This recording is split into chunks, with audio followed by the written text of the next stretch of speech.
We'll get to some of those reasons in a moment, but I do have to ask you, Mr. Haqqani, because you know very well that you are under personal sanctions by the United States, which also has a multi-million-dollar bounty on your head.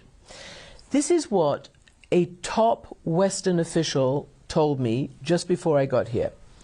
He said, we're in a new world.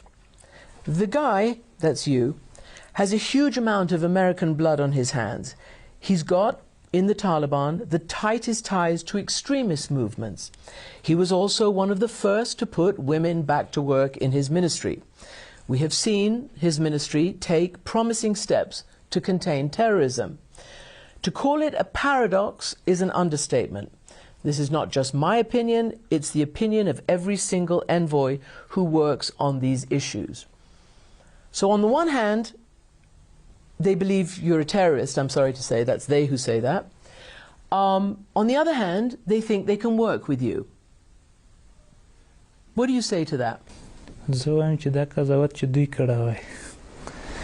I would say that this is a judgment that they should make. I have mentioned this before, that they have fought us intensely. And in order to defend the country and ourselves, our response was the same. But the commitment and the form of governance. In order to create secure Afghanistan, we sent a positive message to the world and sent a positive message to our nation.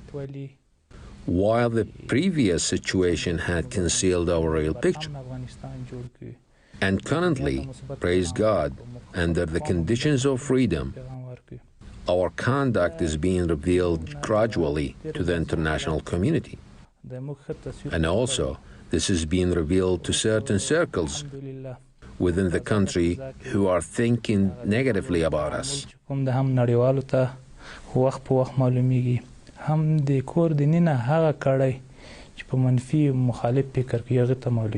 One of the key pledges you made to the United States was that Afghanistan would never again be used as a basis for terrorism against the US or its allies. Are you still committed to that? And how do you explain, in recent months, there have been attacks here, people saying that they belong to ISIS, ISIS-K, increasingly bold attacks on education centers, even on mosques, on a bus, even on a school. Some 100 or so people have been killed in recent weeks and months. I mean, that doesn't look like a very secure situation.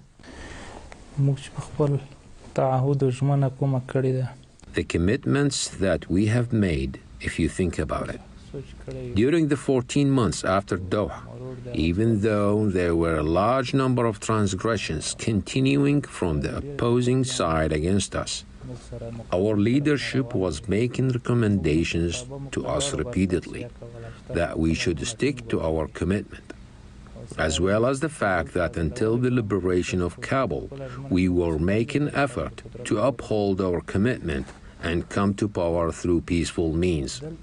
Here, we have internal threats, and some are deliberately elevating the threats to portray them as a cause of concern for the nation and for the international community.